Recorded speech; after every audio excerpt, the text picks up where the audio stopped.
The heat was so hot that the air above the ground shook. The savannah seemed parched, and even the most resilient animals sought shade. On this particular day, a rescue worker named Jaden was driving his SUV down a dusty country road on his way to a neighboring village. He was about to pass a sparse grove of acacia trees when he noticed a strange movement off to the side.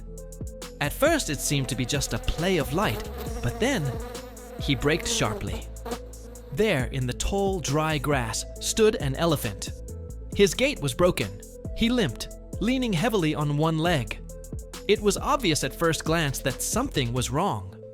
When Jaden looked closer, he saw that the animal's front leg was swollen, and the skin on the leg itself was taut, inflamed, and streaked with dried blood.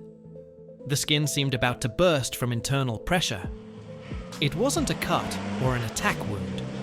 It looked like a serious inflammation with pus that the elephant could no longer tolerate. But the most striking thing was that the elephant wasn't running away. It was as if it was waiting. Stood and stared straight at the car. Jaden was confused for a moment. He'd seen wounded animals, but never one that seemed to be looking for help. Jaden carefully stopped the car and got out, trying not to make any sudden movements. The elephant stood still, swaying slightly, as if every movement caused unbearable pain. His trunk was lowered to the ground, and his breathing was heavy and noisy. Jaden was amazed. How could such a huge, wild animal look so helpless? He stepped closer, holding his hands out in front of him. The elephant didn't back down. Its inflamed leg had already taken on a purplish-blue hue, and something was clearly building up under the skin. It was a huge sack of pus. It looked as if it would burst spontaneously. There was a faint but distinctive odor of infection coming from the leg. The elephant slowly sank to his knees, his trembling legs settling into the grass. It was a plea for help. Jaden understood. He couldn't stay away. He pulled out his walkie-talkie and called the vet, but he knew he couldn't wait much longer. He had to act. Immediately. When the vets arrived, the sun was already high above the savannah. One of them immediately prepared an anesthetic. Jaden walked over to the elephant, speaking calmly as if comforting an old friend. The vet slowly injected the drug, and after a few minutes, the giant became less tense. His muscles relaxed, and his breathing became more even. Then the hard part began. The swollen leg trembled. Carefully, with a scalpel, the vet made an incision. From inside, with a muffled sound, pus poured out, thick, murky, with a pungent odor. Everyone took a step back, but no one stopped. It was necessary. The doctor inserted the tube and began flushing the wound with antiseptic. Jaden held the elephant's trunk tightly, whispering words of encouragement. In that moment, he felt the animal trust him. When it was finished, the vets applied a bandage and administered an antibiotic. The elephant didn't resist. He only took a deep breath and looked at Jaden with the kind of wisdom that cannot be explained in words. The human-animal bond had been established. 2 days passed. Jaden stayed close to the elephant, sleeping in a tent nearby. The care team changed the bandages, monitored the temperature, and continued the course of treatment. Despite the heat and the insects, the elephant was patient. He no longer tried to leave, and even lifted his leg slightly when someone approached with a bandage. It was astonishing. You could still see how much pain he was in, but the inflammation had subsided a bit. Jaden brought him fresh water, armfuls of grass and fruit. One day, as the sun slipped towards sunset, the elephant rose to his feet for the first time on his own. He trembled, his knees buckled, but he stood. It was a small step, but a huge victory.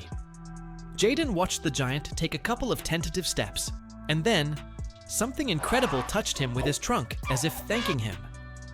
Jaden smiled. He knew it would be a long road to full recovery, but they had already begun it together. Several days had passed since the first aid. Each time the rescuer returned to the clearing, he noticed more and more changes. At first, the elephant just stopped limping so much. Then he began to lift his head, to stand longer, swaying slowly from side to side. His eyes were no longer full of fear. Now, a cautious confidence lived in them. The antibiotics and daily cleanings were doing their job. The pus was no longer accumulating in such volumes. The inflammation had subsided. But more important was another thing. The elephant was beginning to trust. When the SUV showed itself again between the acacia trees, the elephant did not go into the bushes as before. He remained standing in the same place, calmly waiting, as if he knew that the man getting out of the car would not cause harm. On the contrary, it would bring relief. The rescuer came closer. He knew that any wrong move could destroy this fragile bridge of trust. But the elephant did not retreat. More than that, it turned slightly, allowing him to approach his leg, as if to say, "I remember you helped me." The man sat down, removed the old bandage, cleaned the edges of the wound, applied fresh ointment. He did all the manipulations silently, with the utmost care. When he was done, he placed his palm on the elephant's side, just for a moment, and the giant sighed quietly, without moving. It was a turning point, not in body, in spirit, in both elephant and man. 3 months had passed. The hot African sun was slowly sinking into the sunset, coloring the savannah with warm amber hues. Between the golden grasses swaying gently in the wind, the familiar figure of an elephant appeared again. He walked slowly but confidently. His gait was no longer painful. Only a slight mark on his leg reminded him of the days when every movement had been agonizing. But now the wound had healed, and with it, the fear. All that remained was the memory. The rescuer, sitting on the hood of his dusty car, watched him through binoculars. He had come here specifically to see this moment, to see that the man he'd saved had made it. And now he could go on, alone. The elephant stopped suddenly. The grass rustled at his feet. He raised his head as if he smelled someone's presence, and his eyes met those of the rescuer. A silent recognition passed between them. No words, just a look of gratitude, trust, and farewell. The man didn't move, only nodded slightly as if to answer, "You are free. Live." The elephant lingered for another second, and then, picked up by a light gust of wind, moved forward again, getting lost in the golden haze. And the lifeguard remained seated, breathing in the warm evening air. His eyes were slightly moist, but there was a smile on his face, because in this vast world, full of cruelty and pain, he had just seen a miracle. A small, personal miracle, and it was worth everything.